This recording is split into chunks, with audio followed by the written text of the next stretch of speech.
Let me ask you this. If cholesterol were truly the main cause of heart disease, then why do half the people who have heart attacks have normal LDL levels? And there was a study of like 136,000 people who had heart attacks, went to the ER, and 75% had a, quote, normal LDL level. So that begs the question, then what the hell is going on here? So today I want to talk about something I've changed my mind about over the years, cholesterol and heart disease. Now, heart disease is the #1 killer of Americans since the 1950s, and yet so many are still approaching it with the same outdated framework that we've used for decades. Now, for a long time, cholesterol was seen as the enemy. You got to get it as low as possible. You got to avoid fat. You got to take a statin. And that was what we're all told. That's what doctors are trained in, and that's the story most people still believe. You go to your doctor, they check your labs, they do a cholesterol test, and they do the wrong one, by the way, and that's why at Function Health, we do the right ones, including ones you never get from your doctor, like ApoB, which is far more important than all the other cholesterol tests, and Lp(a), which most people don't check, which is a highly important genetic marker. So you got to know your numbers, but you got to know the right numbers. So doctors check your old cholesterol number. They see your LDL high. They go, oh, LDL high, let's get lower, take a statin, without really much thought. And that's unfortunate because it's a much more nuanced problem than just a statin deficiency that's causing heart disease. Now, the latest research shows that we need to think about this differently. With my patients, I've also learned a lot and how variable people respond to different things. I've had people with extremely high cholesterol that do extremely well on an extremely high-fat ketogenic diet and lower their cholesterol, and other people who are the opposite, who will take a keto diet and actually make their cholesterol worse. So you've got to really look at individuals and figure out what's going on. This episode is brought to you by Function Health, empowering you to live 100 healthy years with over 160 lab tests at just $365 a year. Sign up today at functionhealth.com/Mark and use the code MARK2026 to get $50 toward your membership. Here's what I used to believe. I got trained like every other doctor that LDL was the issue, that you had a high cholesterol, high LDL, that causes heart attacks, cause and effect. And the goal was to lower your LDL no matter what, at all costs, get it as low as possible. We also learned that saturated fat is bad because it can raise your cholesterol, particularly LDL cholesterol. So the message was pretty simple, but it wasn't accurate for most people. Real life clinical work really changed that simplicity. When you graduate from medical school, you think you know everything, but you start practicing medicine, and after 30 or 40 years, you really don't know that much, and how everybody's different, and there's not the simplicity that we think applies to certain things like LDL, heart disease, statin, cure. It's just not so simple. We've treated cholesterol like a villain, but the truth is really way more nuanced. What did the old model get wrong? Well, the new science that's emerging has identified a couple of key problems.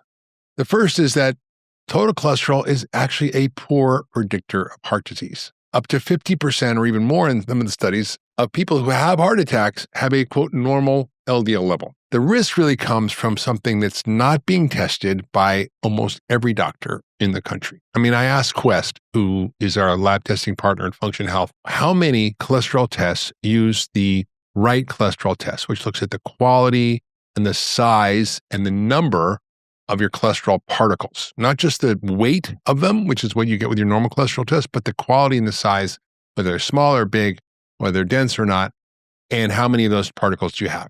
And you know what they said? Less than 1%. 1% of their tests do this.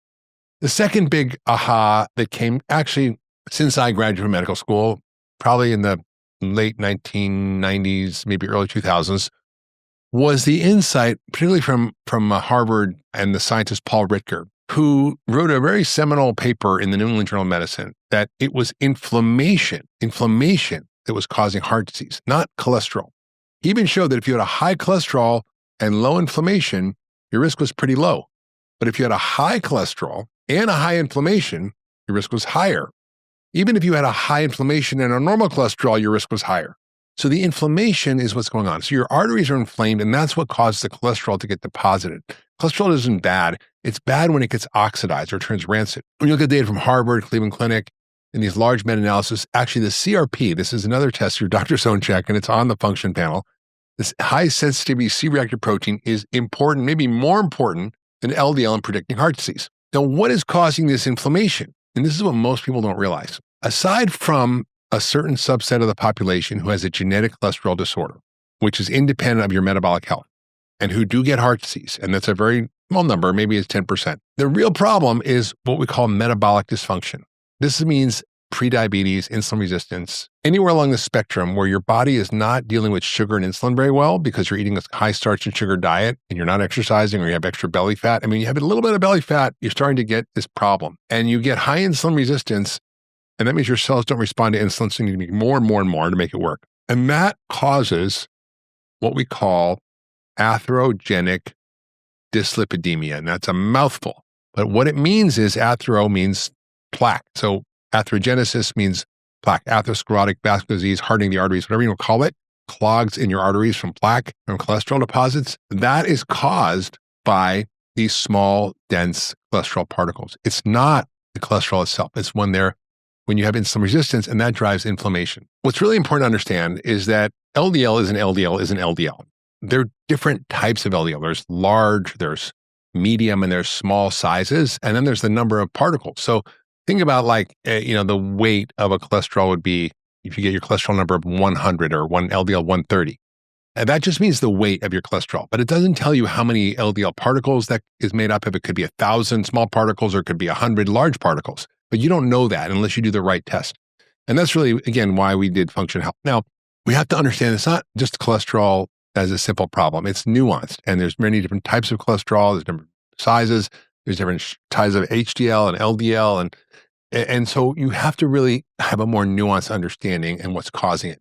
But the real take home here is that, here's the headline, it's sugar, not fat, that's causing you to die of heart attacks. It's sugar, not fat, that's the problem. And that's why I wrote a book called Eat Fat, Get Thin, why I wrote a book called The Blood Sugar Solution, why I've written 10-Day Detox. Sugar is the boogeyman, not fat. Now, that doesn't mean that some people don't respond well to fat. They don't. Some people don't. So there's a lot of variation in the population. But in general, this is the big issue. It's the metabolic dysfunction that affects 93% of the population that's causing this heart attack epidemic. So it's not that cholesterol doesn't matter. We're just asking the wrong questions. All right. So what is the new science? What's really causing heart disease? One of the friends of mine sent me this email. He's an older guy. He's like 78. And he sent me this email like, hey, this great new discovery, this new lab test that you can get that tells you your risk of heart disease is more predictive than any other testing possibly you could get for heart disease. And I'm like, wow, this is interesting. I wonder if I'm going to learn something. I click on it and I'm like, oh, okay. Well, I've been testing this for 40 years. Well, probably 30 plus years. And this is called ApoB. Again, it's not part of a regular cholesterol panel, but it is the most reliable marker of your risk of heart attacks. Why? Because it's a surrogate marker for poor metabolic health, meaning insulin resistance, prediabetes, blood sugar issues, belly fat. This is what goes up when you have some degree of this, and it shows you all the bad cholesterol particles in your blood almost in the same time. Now, in 2023, 2024, the guidelines for cardiology have finally recognized, I've been doing this for 30 years, guys, finally recognized ApoB is a causal factor for heart disease. It's not just associated with it. And the beautiful thing about it, you can do the lipoprotein fractionation, which is important, but I think it's also important to track ApoB, and we do that with Function Health. These ApoB really shows you how many of these damaging little cholesterol particles, these small, dense LDL particles like BBs that go and damage the lining of your arteries and allow the cholesterol to deposit. Another really important test that I mentioned earlier called lipoprotein little a or LP little a. 1 in 5 people, which is 20% of the population, have an elevation in this particular number. It's a genetic problem. There are drugs coming that can help it. There are ways to lower it through lifestyle supplements and certain other treatments. But when you have it, it's really important to regulate and address all the other heart disease risk factors. Your blood sugar, your blood pressure, obviously don't smoke, got to exercise, don't eat sugar, starch, get rid of belly fat, get your other cholesterol numbers optimized through a whole set of different interventions we're going to talk about. But really, really important because you can't directly change it right now very well. So, but it is a very strong independent risk factor for heart disease, and it's especially worse if your cholesterol is abnormal. Medication is coming, but metabolic and lifestyle health are really the key. As I said earlier, the real problem causing our epidemic of heart disease is not a high-fat diet. It's sugar. And it's insulin resistance that results from eating a lot of starch and sugar. When I say sugar, I mean anything. Like anything that's got sugar or starch. It could be bread, it could be rice, it could be potatoes, or they're not so bad if you eat the little small ones. Anything that's starchy, if you're someone who's susceptible, and most of us are, you can get insulin resistance. I mean, I'm pretty healthy. My body fat's about 10%. I exercise every day. I eat pretty good. Occasionally I have a cookie or ice cream, but it's not my staple. And I'm pretty lean. But when I went to Italy, last summer, I kind of went crazy and I had, wine and I had lots of pasta and whatever, bread. And I gained like 5 or 10 pounds and it went right to my belly. And then as soon as I came home, it went right away because I went back to my basic habits. But most people don't do that. And when you look at the data, this is from Tufts, 93.2% of Americans have some degree of metabolic dysfunction. And it shows up as high blood pressure, high cholesterol or abnormal cholesterol, high blood sugar, having had a heart attack or stroke, or being overweight or obese. That means that only 6.8% of Americans don't have that. Think about it. Research shows also that insulin resistance is a problem, even if your cholesterol is normal. And I kind of want to just touch base on this for a minute. And I talked about this study in my book, Eat Fat, Get Thin, but it was a very interesting study where they mentioned where they took 136,000 people who showed up in the ERs across the country for heart attacks. And they measured their total cholesterol, LDL, triglycerides, HDL. And what they found was really fascinating. 75% had normal LDL, but almost nobody had normal triglycerides or HDL. And the higher triglycerides and the lower your HDL, the more you had a higher risk for heart attack. Now, what do those numbers mean? Those numbers are a great and simple way to test your degree of insulin resistance. Your triglyceride divided by your HDL. Your HDL should be over 60, ideally, over 50 if you can manage it. Your triglyceride should be less than 100, and even under 70 is better. And if your ratio of triglycerides to HDL is 1, that's great. If it starts to go to 2 or 3 or 4 or 5, that's bad. So if your triglycerides are 150 and your HDL is 30, that's a ratio of 5 to 1. That's a disaster. Even if your total and LDL cholesterol are perfectly normal, you will have an extremely high risk of having a heart attack. Here's the thing about springtime. It's not just a change in weather. It's a season designed for your body to accelerate. Your immune system shifts. Your energy picks up. But you can only launch if your foundation is solid. Are your nutrients depleted? Are your hormones balanced? Now, with more outdoor activity, with more stress, more travel, this is your moment to check in. And this is our reason for building function. It gives you over 160 lab tests for your heart, your hormones, nutrients, toxins, metabolism, and lots more, and all in one check for your entire body, trusted by hundreds of thousands of members for $365 a year. That's $1 a day. Get your data at functionhealth.com so your body's ready to go. Let's talk about the other piece here, the inflammation model. Why is there inflammation? There's a lot of reasons. Environmental toxins, your microbiome, stress, infections, lots of reasons. The main reason, sugar. I know it sounds like a broken record, but this is the problem. The biggest driver of inflammation in our society is our starch and sugary diet. 60% of our calories is junk food. The average American eats about a pound of sugar and flour a day. It's about 152 pounds of sugar, 133 pounds of flour a year. That's almost 3/4 of a pound of flour and sugar per person per day. Now, I'm not eating that much, so some of y'all are eating a lot more. The key is if you eat that, it's going to drive the deposition of belly fat, visceral fat. We call it visceral adipose tissue. But this is angry fat. It's not just regular fat holding up your pants. It's angry fat, and it's inflamed fat, and it's spewing out tons of inflammation. When you have inflammation, guess what happens? You oxidize the LDL. Like, when your oil goes rancid or nuts go rancid, that rancid fat is dangerous. It is harmful. It's oxidized fat. It's like a car rusting. And that causes damage to your blood vessel lining.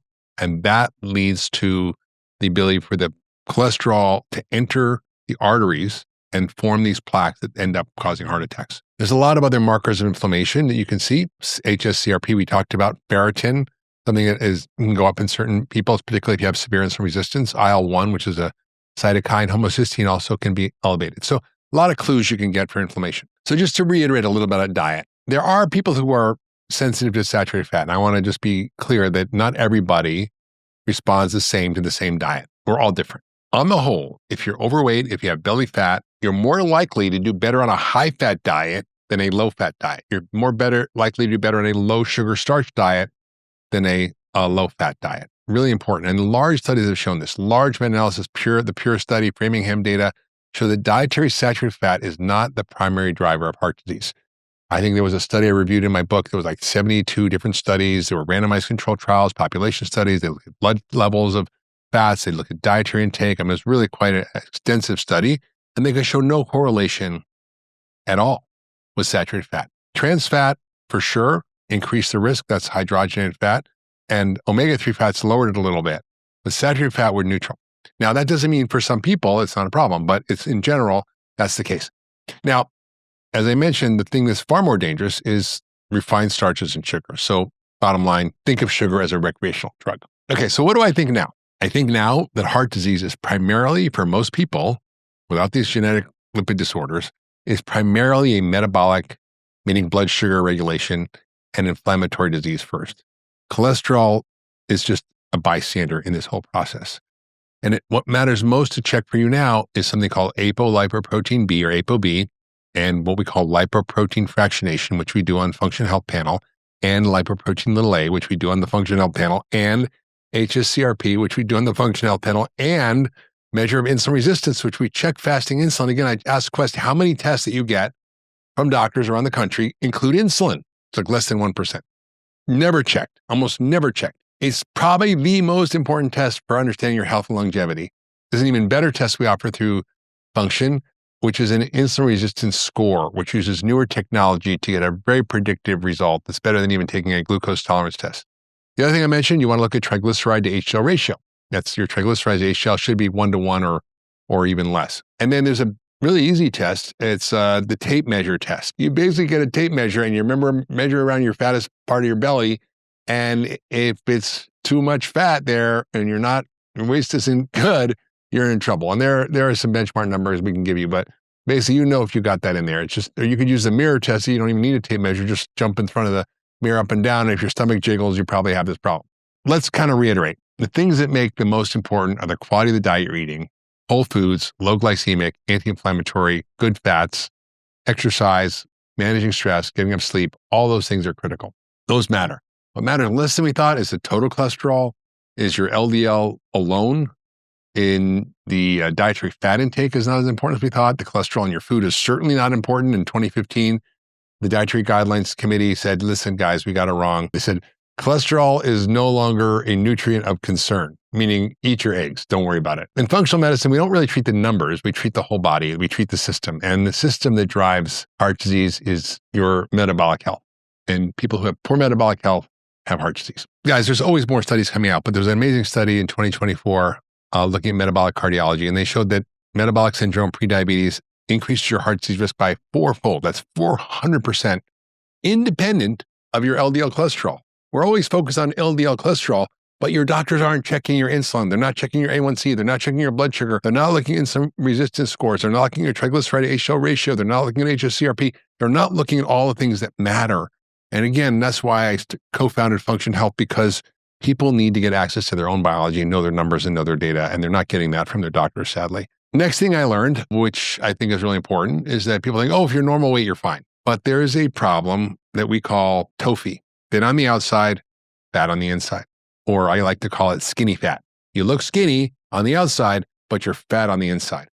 And this means you can be normal weight, your body mass index can be normal, but your body composition is bad, meaning you have more body fat than muscle, particularly belly fat. 20% of people who are normal weight have insulin resistance and have the same heart disease risk as obesity. And that is why we see the data that 75% of Americans are overweight. When we check their blood tests, 93% of Americans have poor metabolic health, meaning they're insulin resistant. That's the 20% right there. So it's really a problem. Now, the good news is we have new technologies that can help us understand what's happening with our metabolic health and blood sugar, like a continuous glucose monitor. I really love those because they can help you understand what's happening and how your different foods affect you. And everybody needs to do this at least for a short period of time, because when you understand what your body's doing and how it's reacting to different foods, then you can modify your diet. Then people say, well, if I eat an orange, it's fine. But if I eat a plum, it goes way up. Or if I have this bread, I'm fine. But if I have that bread, I'm not fine. So you can actually see how your body responds. And it's much better predictor of heart disease risk than just a static blood sugar. What can you do about this today? First thing you do is get the right test. Test, don't guess. You can ask your doctor for these tests, and they may or may not do them. But you can get all of them on your basic panel at functionhealth.com. So just to reiterate, the tests you want to get are apolipoprotein B or ApoB, lipoprotein little a, HSCRP, fasting insulin. Of course, you want to know your triglyceride and HDL ratio, And also, I would really recommend a lipoprotein fractionation. It's part of the basic panel of function. It looks at your particle size, particle number, quality of your cholesterol, really important. And then a calcium score, which I think is important for most people as a baseline. We offer that through Function Health, through our partner Ezra, which you can do imaging. It's very cheap, very quick, very safe, and you get a quick idea of whether or not you have plaque development, and then you can manage it. Because cholesterol is just a surrogate marker. It doesn't tell you if you have the disease. You have to actually image to see if you have the disease, right? It's not like if you have high blood sugar, really, you have diabetes.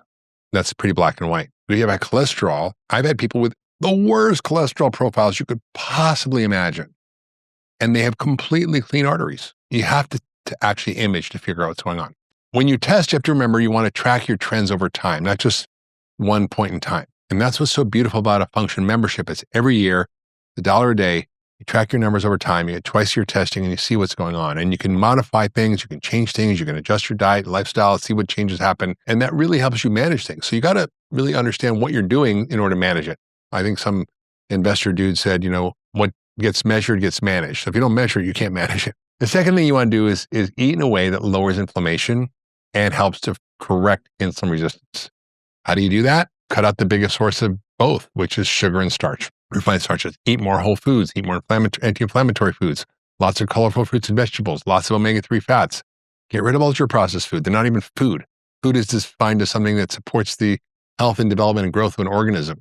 Ultra-processed food does the exact opposite. So it technically isn't even food. We shouldn't be eating it.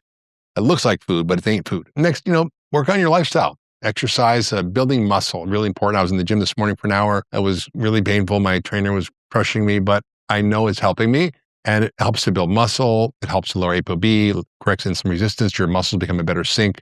Also, strength training is not the only thing. Cardio is also important. Learning to regulate stress, because that can also affect heart disease risk. Sleep, really important. All those things are really important. And just keep going, moving throughout the day. Get your steps in. Now, what about supplements? Well, I want to be really clear here. Supplements are not one size fits all. They're not a replacement. They're called supplements for a reason, not placements. and you need to really understand what's going on to get a personalized prescription. What you need depends on your health history, your medications you're taking, your labs, your unique biology, your genetics. Not medical advice here, but you should basically check with your doctor before starting anything new. But there's some basic principles that are pretty safe. First, you want a good, high-quality omega-3 fish oil to lower your triglycerides and inflammation and your blood pressure. I recommend Omega-3 Rejuvenate by Big Bold Health. I'm an investor in the company, transparently. It's started by my mentor, Jeffrey Bland, who's the father of functional medicine. Extremely high quality, very pure, really important to get the right one. Next, you want a good quality multivitamin and mineral, cover all the gaps, folate, zinc, magnesium. CoQ10 is also really important for heart health, really supports mitochondria, vascular health, really helps blood pressure and mitochondria. Magnesium, really important, helps to relax your blood vessels, helps with insulin, blood sugar regulation. Heart rhythm also is helped by that. I like magnesium glycinate, or if you're constipated, you can use magnesium citrate. There's also plant compounds that work really well. Fiber is great. Plant sterols also are other compounds that come from food like soy. Can be very helpful in lowering LDL cholesterol and just balancing your lipids. And you can get, fiber as a supplement or just eat more fibrous foods, which I do. I've changed my mind about cholesterol because the science has changed. And the truth is, when we look deeper, when we look at things like inflammation, insulin resistance, ApoB, metabolic health, we actually are finally getting a clear picture of what really causes heart disease. It ain't cholesterol by itself. It's all these cascading factors. Here's the most important part. By understanding your numbers, by knowing what's going on with your biology, you have the power to change your heart health right now. You're not really at the mercy of your genetics or your numbers. You can understand your biology. You can take charge of it. And sometimes, you might need a medication, but you can regulate everything in such a powerful way using these foundational principles. So I'm sure you know someone who's had a heart attack or has heart disease. Please share it with them. Share it with anybody who's worried about their cholesterol, who's on a statin. The more we understand the whole picture, the healthier we're all going to become, the better our society is going to be. And obviously, we're going to lower healthcare costs and everybody's going to do better.